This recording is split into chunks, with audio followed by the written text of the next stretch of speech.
回答执行长黄振勋今仔日中昼伫咧台北请坐供应链高层接饭，包括台积电董事长魏德嘉、鸿海集团董事长刘永伟、国达董事长林百里等等。也若暗示会参台积电创办人张忠谋翁仔某食暗顿。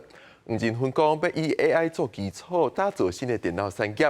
也若专家是分析，包括美国 Intel 拢来台湾找厂商合作。黄振勋除了要甲台湾 AI 供应链厂商过好调，阁要增加产能。基金会民众签名阁到场翕相，回答执行长黄振勋到台湾，到倒位拢欠讲18钟头，伊请供应链厂商高层接饭，包含台积电董事长郭铁嘉、鸿海集团董事长刘永伟、广达董事长林百里、华侨董事长施宗等等企业高层拢来参加。伊就是进前阁笑批表示，家己巴肚枵咯。我巴肚枵，今仔未食的。你食鸡排无？一定会食鸡排。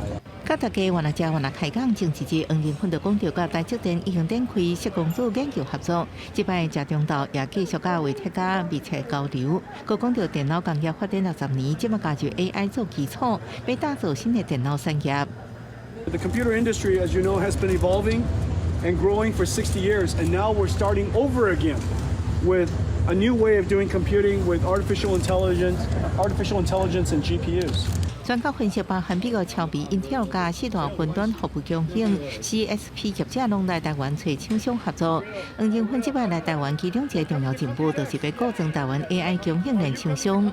主要是要固装，那么整体的在台湾的一个 AI 相关的一个供应链，也因应这个未来 AI 需求的持续的加大，那么也希望台厂能够尽速的再扩大它的一个产能。到会进行会议，回答唔那带动国内厂商业绩，也牵动台湾科技发展。不过，议员爱观察川普新政府是不是延续拜登政府，加强管制 AI 晶片全球流动的新措施。